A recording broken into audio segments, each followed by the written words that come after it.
How you making out? Danny boy, how you doing, buddy? I'm doing excellent. I just finished talking to a truck repair shop. They let me juice up my phone a little bit. Oh, Heard some excellent. interesting stories. Well, man, I just can't wait. Let's get to it. You're halfway through your walk hold on, now? hold on. Let me get you somewhere where I can sit. Okay, yeah, absolutely. I'm like not even 2 minutes away from somewhere I can sit and talk to the side and I can relax. I'm actually at a fairly famous park here in Mississauga called Lakeside Park. If you ever listen to Rush, Canadian band, Lakeside Park, I'm here. That song's about this place. Oh, man, I didn't know that Rush was Canadian. Yeah. Getty Leeds from Hamilton area. Alex Pert and I can't remember the last guy. Neil Pert and Alex Slice. That's it. Yeah. They were so good at rock and roll, I figured they had to be British, but what do I know? All right. Okay, listen, we're recording this. I'm gonna be posting this to YouTube raw, just like it is. I'm not gonna edit it. I'm gonna give people every word, but I understand that we need to help people understand why you and I are talking today. So let's go back to your very first trip of this walk, or your very first step of this walk you're on. Why don't you tell people, what the hell are you doing walking from Hamilton to Toronto, Danny? Why are you doing that? Well, the very first step that was foisted upon me was my brother's suicide in 1982. And then another nudge in that direction was in 2013 with Earl Silverman. To this day, I can't take his name off of my Skype contact list. I talked to him 2 weeks before he killed himself. And, I made up my mind that if a chance ever came, I'm walking to Toronto. And, here we are 2 years later, the chance came, and I said, that's it, I'm done. And this is part of the mental health awareness efforts in Canada this week, and you're bringing the attention on men. And for those of you who don't know, who may be listening to this, Earl Silverman tried for many years to establish a shelter for men who were in abusive relationships, when there's no such services in Canada really like that provided. It's all for women. And Earl was basically dismissed, mocked, laughed at, abandoned by the government, by the media, and by a lot of the people in Canada. And as an effort to try to bring attention to the problems that he tried for so many years to bring awareness to, he took his own life in hopes that it would cause someone to pay attention to these problems and to start doing something about it. Earl was a big loss for all of us. And what Danny's doing now, out of his experience with losing a brother to suicide, losing Earl to suicide, and if I'm not mistaken, Danny, I think 8 men a day in Canada kill themselves. Isn't that correct? Absolutely right. It is 8 men a day in Canada, and Ontario has 39% of the population, so that means that runs about three men a day in Ontario alone. So every 8 hours, some family, some community, some place where a man works gets a hole ripped in their soul. Yeah. And Danny's trying to bring awareness to this with this walk. It is about a 75-kilometer walk, is it not? Oh, no, it's 75 miles, and I've hit a few points in between that were of interest. So we're talking today, 125 plus. 120 kilometers plus, yeah. Yep. Today I was a little early, so I moseyed on up to Sheridan College, and I struck the word there. And they were quite, they were quite open about it, and they actually, the gentleman that I talked to, mentioned that they might like to have me come in and talk about suicide. And as much as it would pain me to do it, I would do it in a heartbeat. I would not wish upon what me and my family have been through for the last 33 years. I would not wish that upon anybody. For this walk, it was like, you know what, I'm dropping all animosity towards, those who call us certain names and lie about us and libel us. You know what, I don't care. What we need to do is we need to have a collective voice saying enough's enough of burying our sons and fathers. Absolutely correct, Dano. Well, tell me, let's go back to the beginning of the walk itself. Now, you were anticipated being about the halfway mark at this point. Have you made that? Well, I'm in Mississauga, and I believe I'm probably a little bit beyond the halfway mark. Okay. When I started in Dundas, well, I had an answer on why we were bearing 8 men a day. I'm going to cover that answer at the end of this talk, but right now it's about raising awareness. Okay, that's where it is right now. But at the end of this walk, I will have my assessment of what's going on and why we are bearing men at this rate, this deplorable rate of 8 men a day.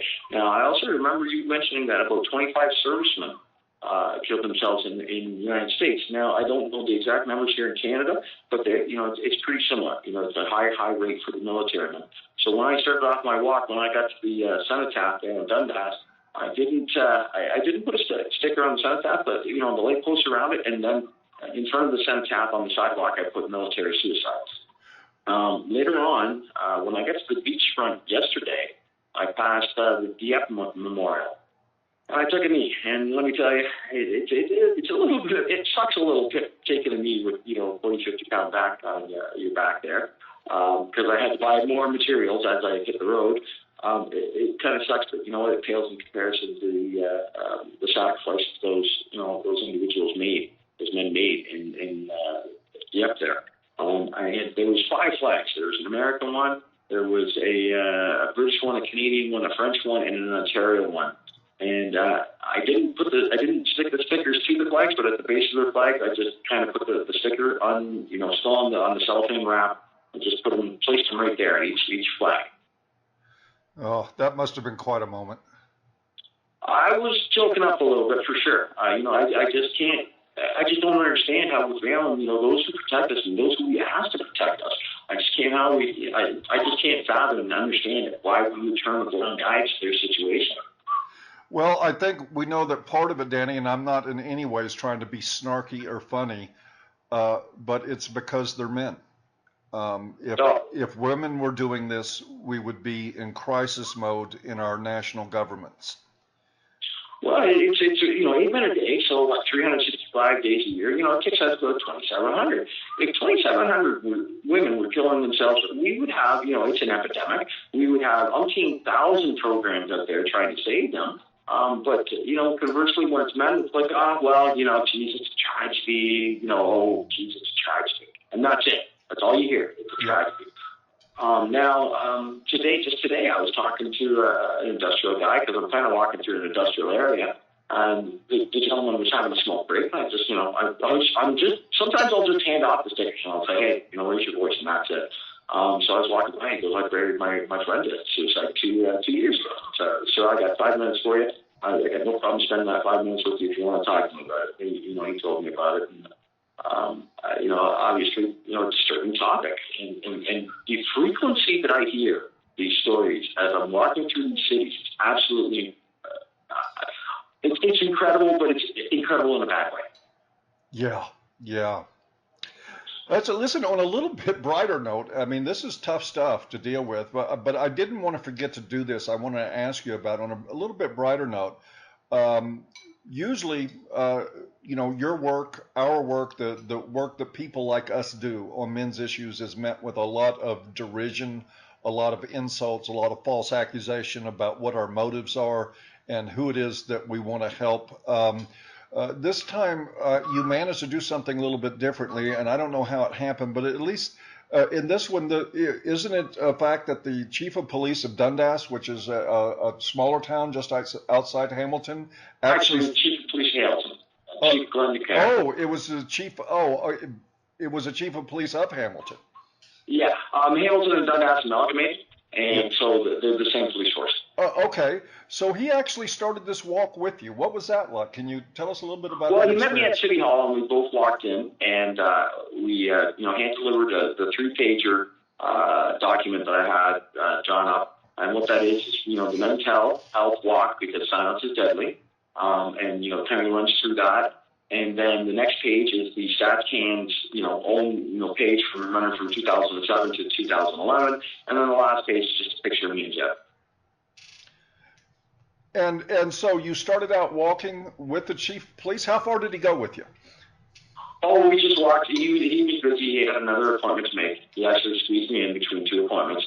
So we just walked inside, had a little talk, and I highlighted some of the issues. Divorce courts, it's one of the issues there. The reasons why these guys are putting themselves in graves, they're reaching out for help, and they're being told, too bad, so sad, you're a guy, you'll deal with it.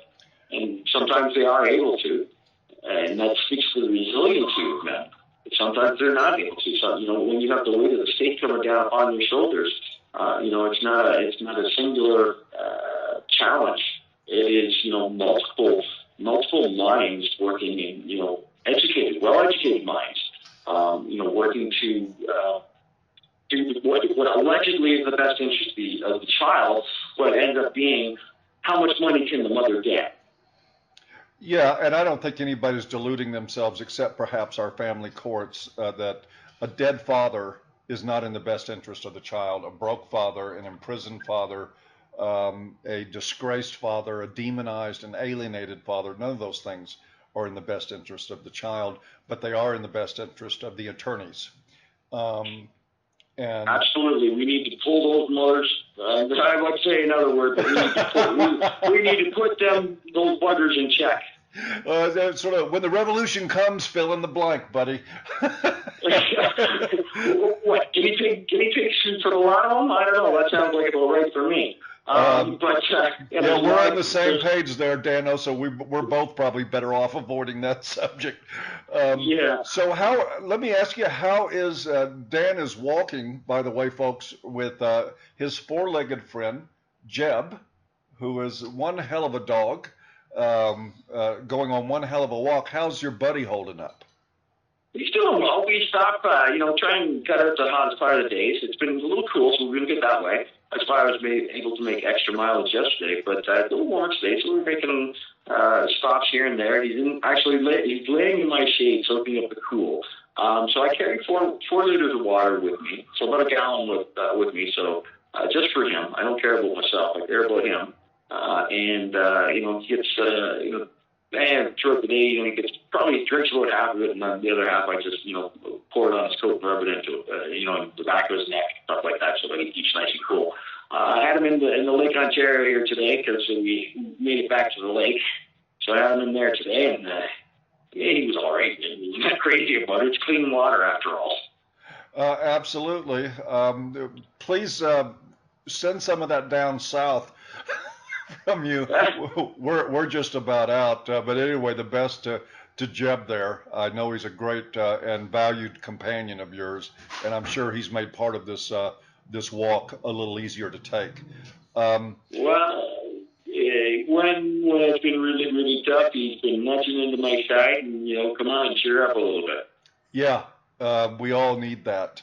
So during the course of this walk, and I'm not going to, try to play Dr. Phil or Oprah with you or anything, but I've got to ask, Danny, and because I know you and I know your history, and you're doing this walk 75 miles, trying to raise awareness about the problem of how our silence about men's suicide fuels the problem. I'm sure during this time your thoughts have been with your brother.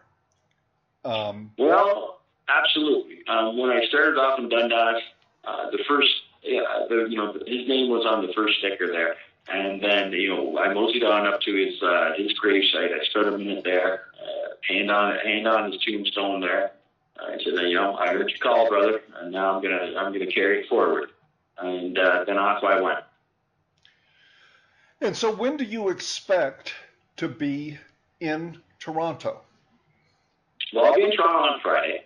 The rally point's at the Center for Men and Their Families, and I'd like as many people as possible to join us there and walk over to Queen's Park. I want chalk with me, and I want to see the names written in Queen's Park. Do not let these politicians ignore those names. Do not let these politicians ignore those silent voices.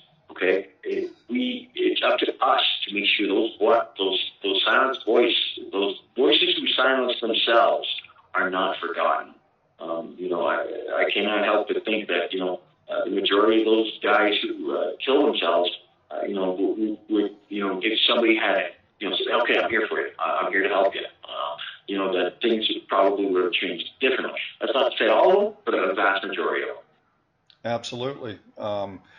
Suicide is a silent killer, people. A lot of people don't understand that, but some people we know have forms of clinical depression, and it's probably biological in nature, that they're going to end up taking their lives no matter what we do. But there is a whole lot of people who take their lives because they feel like they're out of options, they're out of friends, they're out of family, they're out of support, they're out of anybody who cares. And we prove that to them. We prove them right every day that we ignore the epidemic of men's suicide. Danny talked about 8 men a day in Canada. That seems about right. America has 310 to 320 million people. We have 25 men suicide a day just from combat PTSD in America. 25. We have lost more men to suicide from the Vietnam War than who were actually killed in the war itself. We lost something in the neighborhood of 58,000 men.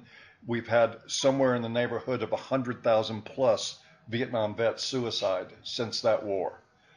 This is the kind of problem that we're talking about, and this is the kind of problem that we're ignoring, except for the men's movement in many ways, and for people like Dan Perrins, who is now strapping on weight on his back, pulling at his buddy Jeb, and walking from Hamilton, Ontario to Toronto in an effort to reach people and make them think that we're killing people with silence. And can't thank you enough for this, Dan. I'm looking forward to, I want people to know that we're going to work it out. We're trying to work it out, and we're going to have a live interview, video interview on Google Hangouts with Dan after he completes his walk. I'm very much looking forward to that. Are they aware that you'll need a setup to do that when you get there, Dan, so that we can have I have given them a heads up, but it probably would be a good idea if you gave them a secondary heads up. Yes, I will. Battery charging is a little spotty here and there. I thought that at least in Dundas, there's always an outlet that's important. Apparently here, once you get into Burlington, Oakville area, they don't seem to put outlets in those establishments anymore. I'm just like, oh my gosh, crazy. I'd also like to point out that you'll spend in my feed that every once in a while you'll see Hutch's Fish and Chips. Thank you ever so much for the hospitality and the good food getting that out. Those are establishments that I tell them, and I hand out I tell them the information. I hand out the one pager literature there, and if they want, I sing their praises. They deserve to be, their praises deserve to be sung, and they deserve all the business that they can get. Absolutely. And that's some. But I still pay for my meal there, because this is not about me. It's not about them. It's about every guy who loses hope. And it's just crazy. One every 3 hours across Canada. How many? Every 3 hours those tumblers roll. Those tumblers roll, and whose name comes up is anybody's guess.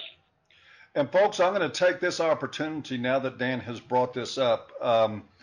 I'm going to put a link in the low bar to this video that carries Cafe's announcement, and it carries there is a link in there where you can go and you can help support Cafe's and Dan Perrins' efforts to bring attention to male suicide and to actually start doing something about it with a financial contribution. AVFM has pledged $3 a mile for Danny's walk. We encourage people to try to match that or exceed it if it's within your resources, or just go directly to Cafe and help them continue their good work with reaching out to men and boys in trouble. This is suicide prevention. When you have a center for men and families, you're preventing suicides. So these are efforts that really do need supporting. Dan, we will absolutely, I will get a hold of Cafe again. We'll make sure, or do everything we can to make sure that it's all set up for the live hangout when you get there. Is there anything else you want to say? A couple of things have been brought to my attention by the good people who are doing things here. Now, I understand that there's the Attila's Domestic Violence Symposium had a fundraiser yesterday, and I heard that the numbers weren't exactly what they should be.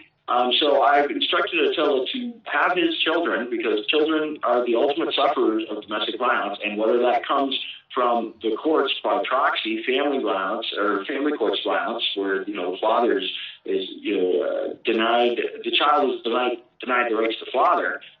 Whether that just comes through there or what, however, I've instructed Attila to have his children make up a shirt, and I'm going to be wearing that tomorrow, and I'm going to sign it, and I'm going to put the dates, okay, and that's going to go for auction. Now, there's a couple other things that I'm willing to do. The shirts that I'm wearing for Cafe, I'm signing them. They're going up for auction, okay? And also, I'm reading Tom Golden's book, How Men Heal. That will be signed, and that will be dated and up for auction as well. I have a few other ideas, and I hope to be able to, work them into some great opportunities to help men and really help society. Because when you screw over men, it eventually comes around and bites women in the ass too.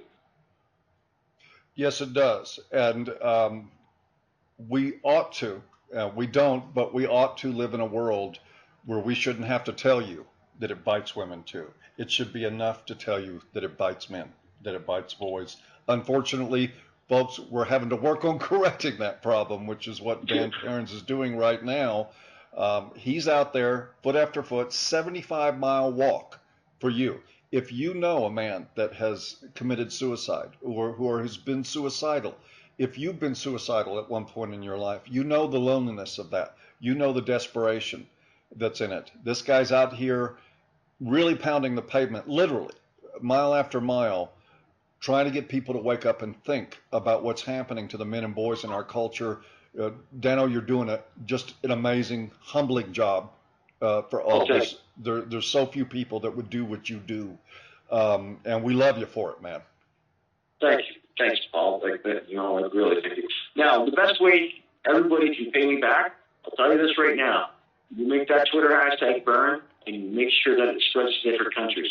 United States, Great Britain, Australia. You put the pressure on your politicians to step up and do the right thing instead of doing the easy thing. That's one thing you can help me. That's one way you can repay me. The other way is to just keep up the good fight and keep on calling bullshit out when you see it. Don't let them spread lies. I'm tired of them spreading lies. It's a deplorable situation, and those lies end up in graves. Okay, they end up putting people in graves. The life you saved might be your son's, folks. So let's jump on this healthy, important bandwagon. Help Dan Perrins out. Help out Men and Boys. Help out Cafe, and yes, help out Attila Windsor for the Domestic Violence Symposium coming up. We're always plagued, what Attila's problems, Danny, maybe not the best, most favorable response. I mean, we're certainly familiar with that at A Voice for Men. It is difficult to get people to care about men and boys, but one of the things that we have to do is we have to make sure that this society is just not allowed that luxury of ignoring this anymore. And that's why it's so important. Sometimes you got to rattle cages. That's okay. Do what it takes, but get people talking about the problem, because that's the first step toward getting somewhere. We just got to make them talk. We can't allow them to not talk anymore. I'd like to point out one last thing there, Paul, and then I think I'm going to get going here because I got to get some grub in me. I'm a little hungry. Jeb needs some food too. Now, I'm doing this whole walk as if I was a homeless person. Okay, so that means I'm sleeping out under the stars, me and Jeb. It means that no luxuries per se. I do get some luxuries. Okay, I have a ground sheet. Okay, a lot of the homeless men don't. Okay, they make up. And again, men make up. Somewhere around 80% of that population. So now, whether they're homeless because of a situational event, i.e., going through family courts and everything was robbed from them, or they maybe got laid off and they fell on hard times, and then they end up homeless. There's also substance abuse, and as you pointed out earlier, there are some of the population that are they've got a biological or chemical issue going on, but they're all still human. Yes, they are. Every last single one of them. So get that, folks. Danny is doing this as a homeless person. He's sleeping in the rough. He is walking everywhere he goes, and he has to take care. And you see this. I know we see it in Houston a lot. We see homeless men underneath bridges and underpasses who look disheveled and underfed, who are sitting there with healthy dogs. You know what that tells me? That these guys are feeding their dogs when they're not feeding themselves. Yeah, Jeff gets before me. We shut down. He gets his water, he gets his food, and then I get my eat. Yep, and that's the way it works with a lot of men. So I think these guys not only deserve our support as human beings, they deserve our support because they're decent, good human beings. And we want to do something about that. Danny, I know you got to go feed Jeb, give him a big old hug from ABFM, and take care of yourself. Be careful out there. I'm really looking forward to speaking you when this is done on the Hangout, so we can get a full report and be able to see your face while it happens. Absolutely. And remember, folks, this is what a men's human rights activist looks like and does. You damn Skippy. Take care, Dano. We're with you Cheers, in Paul. spirit, Thanks a brother. lot. All right. Bye-bye. Always a pleasure. Take care.